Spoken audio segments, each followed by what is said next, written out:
Some car names sound cool, some sound weird, and a few? They make absolutely no sense until you hear where they came from.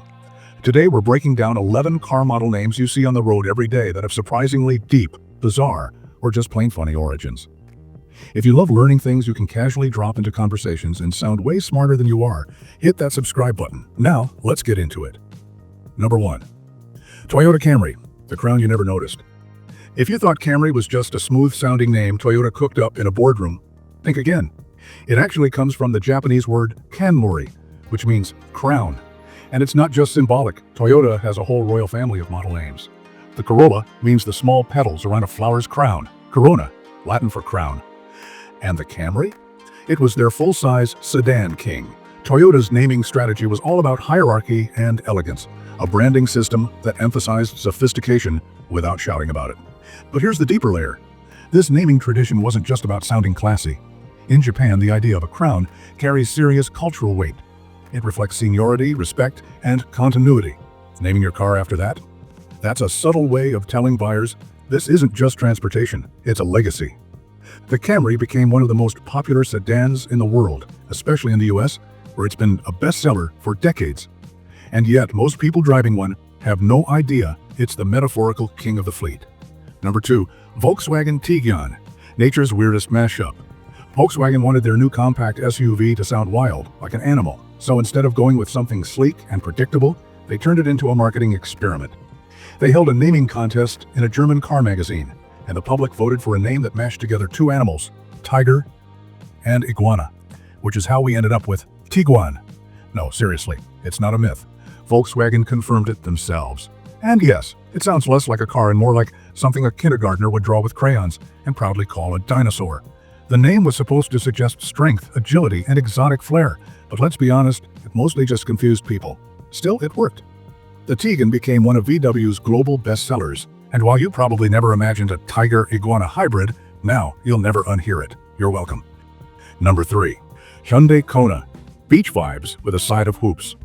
The Hyundai Kona was named after the Kona district in Hawaii, a region famous for its beaches, volcanic coastlines, and laid-back surf culture. It was meant to give the car an adventurous, outdoorsy vibe, a name that said, this isn't just a crossover, it's a lifestyle. And in most markets, that worked beautifully. The Kona quickly became one of Hyundai's most popular compact SUVs, especially among younger drivers who love the sporty design and affordable price tag. But in Portugal, not so much. Their Kona sounds uncomfortably close to an inappropriate slang term. Let's just say it doesn't translate well. Hyundai was quick to adjust. In Portuguese-speaking countries, they quietly renamed the model the Hyundai Kauai to avoid any awkward showroom moments. It's one of those classic car naming blunders, where something sounds cool in one language and very inappropriate in another. Still, it hasn't hurt Kona's global momentum one bit. It remains a strong seller, and a reminder that naming the car isn't as simple as it sounds. Number 4. Chevy Malibu, the cool name with a reputation problem. Malibu conjures images of sunshine, palm trees, and beachfront cruising, and that was the whole idea. Chevy first introduced the name in the 1960s as a trim level for the Chevelle. It was meant to embody West Coast cool, sleek, aspirational, and a little rebellious. And for a while it worked. The Malibu became one of the most recognizable names in Chevrolet's lineup, known for its style and performance. But as the decades rolled on, something changed. The car stayed, but the vibe didn't. By the 2000s, Malibu started to feel less like a beachside cruise and more like a rental car you pick up at the airport. It wasn't the name's fault, it just didn't match the car anymore. Still, the Malibu stuck around. And to its credit, Chevy has kept refining it, trying to inject some modern swagger back into the badge. Even if the name no longer screams surfboard and convertibles, it still holds a nostalgic glow, like the echo of a golden hour drive down the Pacific Coast Highway. Number 5. Mazda CX-5, when letters pretend to mean something. Mazda's naming system sounds like it should make sense. You've got the CX-5, the CX-9, the CX-30, so naturally you'd think the numbers reflect size or maybe price, like a clear tiered lineup. But no, not even close. CX does stand for crossover, but the numbers, they don't follow a logical pattern. The CX-5 is bigger than the CX-3, smaller than the CX-9, and somehow the CX-30 fits between the CX-3 and the CX-5, even though the number suggests it should be way above both. Mazda says the numbers reflect product evolution, but in practice, it feels more like a branding shrug. And yet, people love these cars. The CX-5 in particular has become one of Mazda's top sellers worldwide, thanks to its sleek styling, excellent handling, and upscale feel. So even if the name doesn't make a ton of sense, the car underneath it absolutely does. Number 6. Kia Soul. The funky name with surprisingly deep roots. The Kia Soul has always marched to the beat of its own hamster wheel drum, boxy, quirky, and weirdly lovable. But why Soul?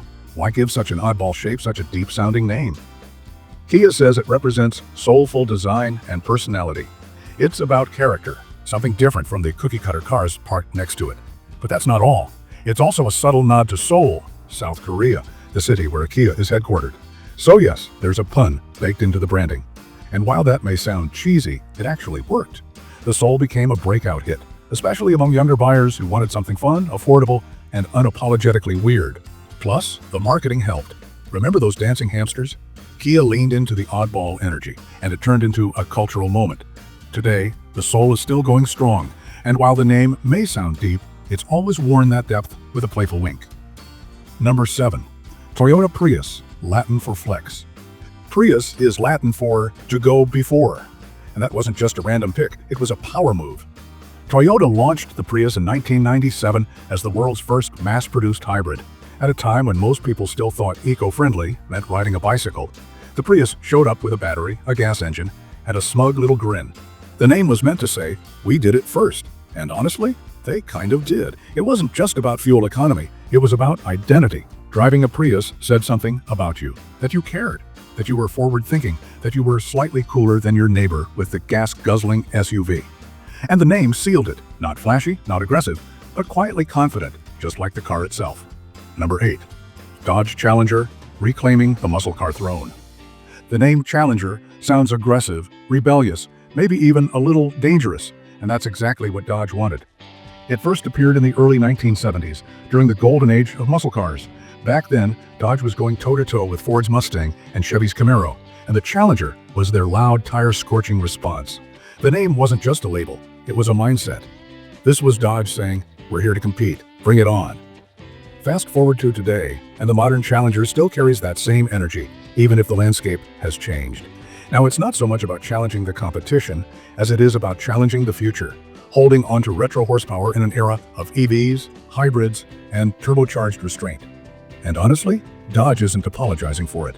They doubled down, dropping Hellcat engines, wide-body kits, and drag strip-ready packages that make no logical sense. And that's why people love it. Number 9. Tesla Model S, 3, X, and Y. Elon's not-so-subtle joke. At first glance, Tesla's model names seem clean and futuristic. Model S, Model 3, Model X, Model Y. But line them up and you'll spot the joke almost immediately.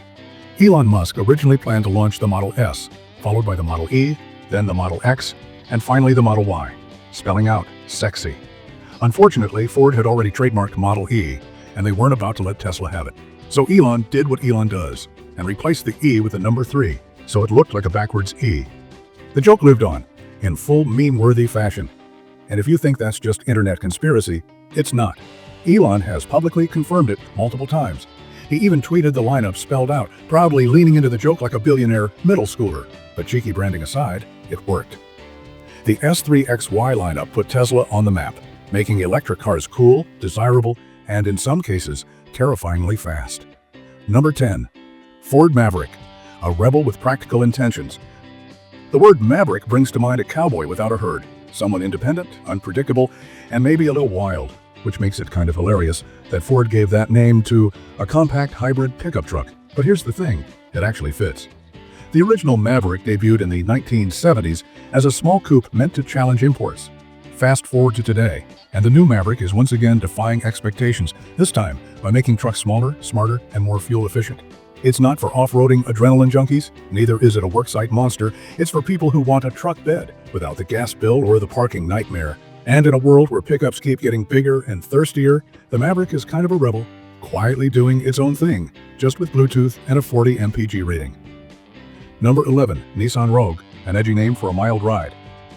The name Rogue sounds like a rule breaker, a lone wolf, a slightly reckless action hero, and that's exactly what Nissan was going for when they launched this compact SUV, something to stand out in a crowded cookie-cutter segment.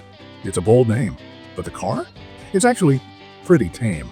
The Rogue has always been one of Nissan's safest, most practical offerings. Known for good fuel economy, a comfortable ride, and lots of cup holders, it's more soccer practice than street fight. But that's the genius of the branding. The name adds spice. It gives the average crossover buyer just a little edge, like putting on a leather jacket to go grocery shopping. And it worked. The Rogue became one of Nissan's best sellers in North America. Proof that even a sensible car can sell a fantasy. Car names might sound like random buzzwords, but behind almost every badge is a story. Some are clever, some are awkward. And some, like naming your SUV after a tiger-iguana hybrid, are just plain weird. But once you know the backstory, you'll never look at these cars the same way again. So let us know in the comments which one surprised you the most. Or is there a car name you've always been curious about that we didn't cover? Hit that like button if you learned something new. Subscribe for more deep dives like this. And remember, even the most boring-looking badge might be hiding something unexpected. Thanks for watching, and we'll see you on the next one.